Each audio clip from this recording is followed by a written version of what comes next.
सास का घूंघट पार्ट 4। अब तक हमने देखा कि देविका के ससुराल के आदमी औरतों को घर के अंदर नहीं आने दे रहे हैं। देविका उन्हें पुलिस में जाने की धमकी देती है, जिससे पूरे गांव में अफरा तफरी मच जाती है।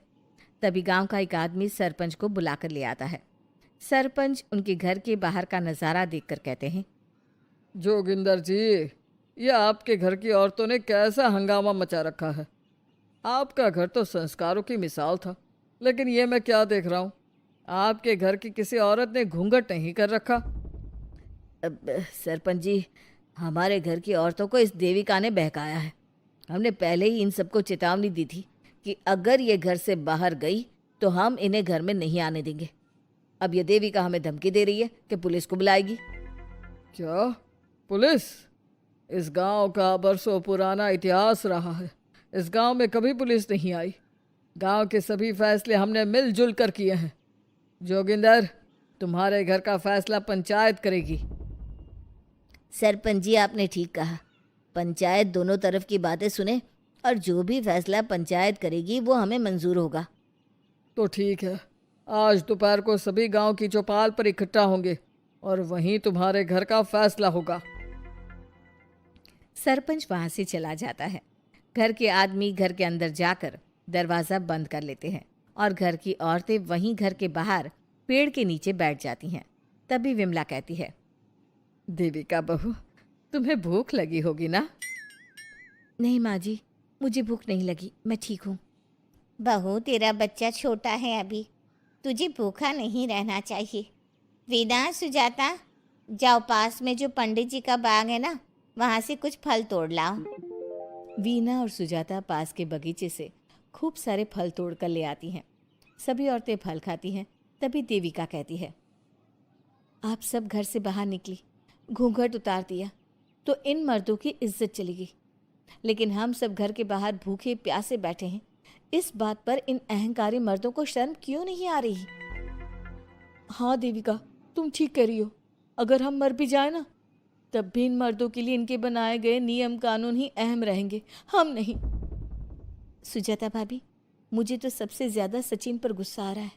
उसने मुझसे लव मैरिज की थी, क्या क्या वादे किए थे कि मेरा साथ कभी नहीं छोड़ेगा, और आज उसने मेरा साथ छोड़ दिया। अपने बच्चे को एक बार भी नहीं देखा उसने। देविका, वो शुरू से ही ना डरपोक रहा है, लेकिन इन सारी बातों को छोड़ो।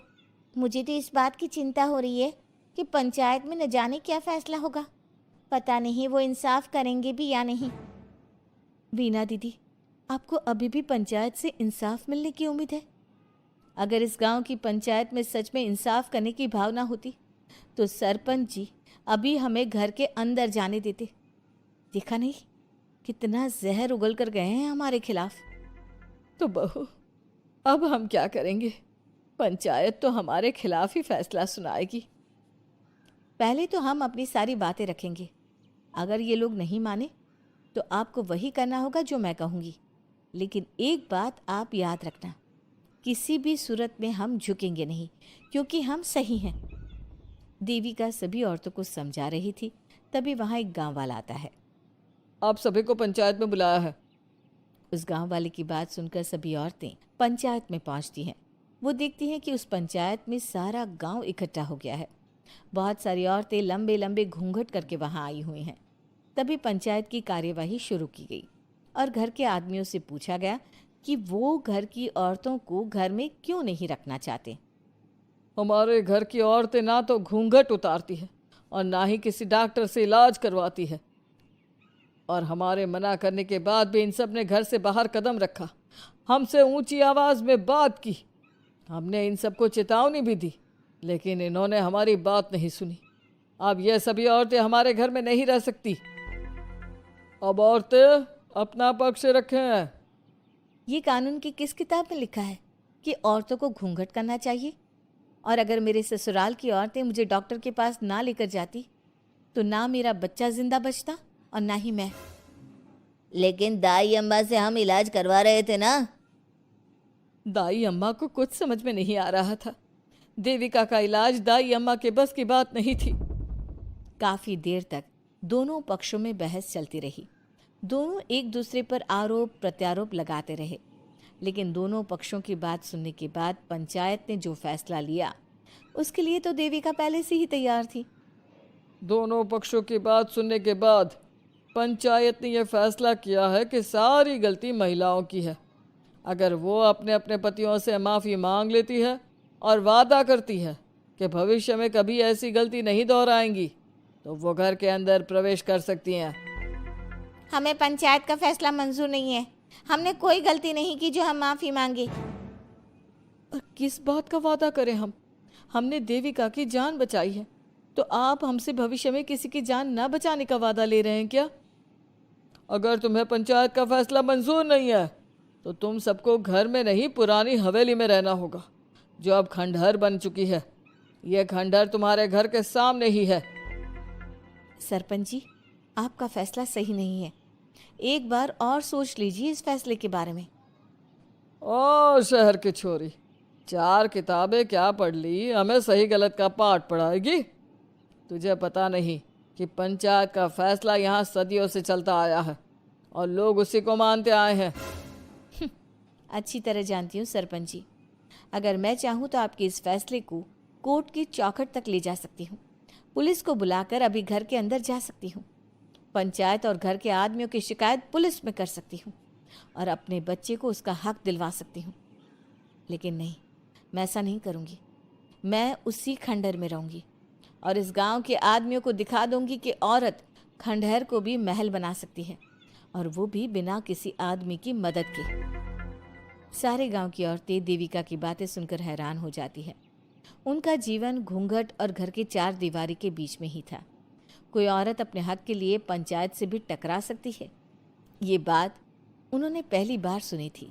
अब देविका घर की औरतों के साथ खंडहर में चली जाती है। माँ जी, ये खंडहर तो काफ़ी पुराना है। भाभी, खंडहर पुराने ही होते हैं। मुझे तो डरावना भी लग रहा है। मैं डर की वजह से कभी इस खंडहर के आसपास भी नहीं आई, लेकिन मुझे क्या पता था कि एक दिन इसी में रहना पड़ेगा। ये तो टूटा फूटा भी पड़ा है। माँ जी, एक काम करते हैं, ये खंडहर तो काफ़ी बड़ा है, इसलिए एक हिस्से की साफ सफाई करके उसे ही रहने लायक बना देते हैं। बाद में धीरे धीरे पूरा खंडहर ठीक कर लेंगे। हाँ बहू, तुम ठीक कह रही हो। विमला भाभी और मैं इस खंडहर के टूटे हुए हिस्सों पर मिट्टी और ईंटें लगा देते हैं। सुजाता और वीना, तुम साफ सफाई कर लो। सभी औरतें मिलकर खंडहर के एक हिस्से को सुधारना शुरू कर देती है और काफ़ी देर तक मेहनत करने के बाद वो उस हिस्से को काफ़ी हद तक अच्छा कर लेती हैं। और इसी तरह रात हो जाती है। सभी औरतें बैठकर बात करती है। माँ, हमने इस खंडहर को घर तो बना दिया है, लेकिन ये घर चलेगा कैसे? हाँ माँ जी, मैं भी यही सोच रही हूँ। और हम सब तो बड़े हैं, गर्मी सर्दी भूख कुछ भी आसानी से बर्दाश्त कर सकते हैं। लेकिन देविका का बेटा बहुत छोटा है, उसे तो हमें अच्छी तरह से पालना होगा ना। मैं भी यही सोच रही हूँ कि आगे हमें क्या करना चाहिए। कम्मू और मैं मिलकर मिट्टी का चूल्हा और मिट्टी के बर्तन बना देते हैं।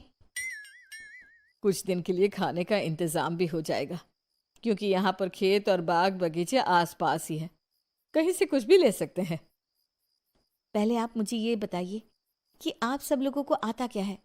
मतलब कोई ऐसा काम जिसका आपको शौक हो, जो आपने बचपन से किया हो। बहू, तेरे दिमाग में चल क्या रहा है?